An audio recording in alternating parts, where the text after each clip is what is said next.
ગુજરાતમાં કાળઝાળ ગરમી વચ્ચે હવે જળ સંકટના પણ એંધાણ વર્તાઈ રહ્યા છે। ગુજરાતના 10 જેટલા જળાશયો બન્યા છે સાવ તળિયા ઝાટક। કચ્છથી સમાચાર, જ્યાં જળાશયોમાં સૌથી ઓછું માત્ર 33% જળસ્તર બચ્યું છે। રાજ્યના 88 જળાશયોમાં 20%થી ઓછું પાણી બચ્યું છે। 207 જળાશયોમાં સરેરાશ જળસ્તર ઘટીને 55.24%એ પહોંચી ગયું છે।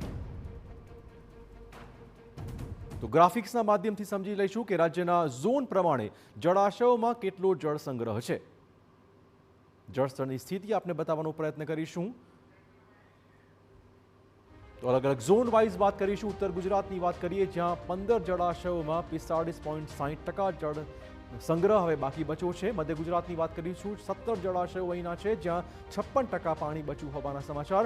દક્ષિણ ગુજરાતથી સમાચાર છે, જ્યાં આંકડો મળી રહ્યો છે 13 જળાશયોમાં લગભગ 48.40% સ્ટોક ઉપલબ્ધ છે। કચ્છની વાત કરીએ, જ્યાં 20 જળાશયો આવેલા છે, જ્યાં માત્ર 33.14% જળસ્તર બાકી બચ્યું છે। સૌરાષ્ટ્રમાં 141 જળાશયો, જ્યાં સૌથી ખરાબ સ્થિતિ છે, અહીંયા માત્ર 36.59% જળસ્તર વધ્યું છે। સરદાર સરોવર નર્મદા ડેમની વાત કરીએ, જ્યાં 70.92% જળસ્તર ઉપલબ્ધ હોવાની જાણકારી છે। તો ગુજરાતમાં જેમ જેમ ગરમી વધી રહી છે, તેમ તેમ જળાશયોમાંથી પાણી સુકાઈ રહ્યું છે, તળિયા ઝાટક થઈ રહ્યા છે ગુજરાતના જળાશયો।